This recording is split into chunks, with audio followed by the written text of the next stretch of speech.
मोटू पतलू का एडवेंचर। एक दिन मोटू और पतलू अपने पसंदीदा चाय के ढाबे पर बैठे हुए थे। मोटू ने हमेशा की तरह बहुत सारी समोसे खा ली थी और पतलू इसे समझा रहा था कि इतनी ज्यादा समोसे खाना सेहत के लिए ठीक नहीं है। लेकिन मोटू ने मुस्कुराते हुए कहा, समोसे मेरी ताकत है पतलू। अचानक इनके गांव में एक अजीब शोर सुनाई देने लगा। दोनों दोस्त फौरन होशियार हो गए।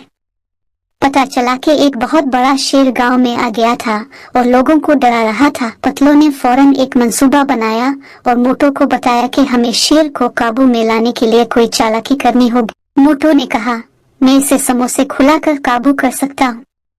दोनों दोस्त हिम्मत करके शेर के सामने पहुंच गए। मोटू ने अपनी जेब से समोसे निकाले और शेर की तरफ बढ़ाए। हैरत की बात यह हुई कि शेर समोसे देखकर खुश हो गया और उन्हें खाने लगा। जब शेर समोसे खा रहा था, पतलू ने मौका से फायदा उठाया और शेर को जाल में फंसा दिया। गांव वाले खुश हो गए और मोटू पतलू की बहादुरी की तारीफ की। पतलू ने मोटू से कहा, देखा, तुम्हारी समोसों ने आज वाकई में हमें बचा लिया। मोटू हंसते हुए बोला, मैंने कहा था ना, समोसे मेरी ताकत है। ये थी मोटू पतलू की एक और दिलचस्प कहानी, जहां दोस्ती और समझदारी ने सबको महफूज रखा।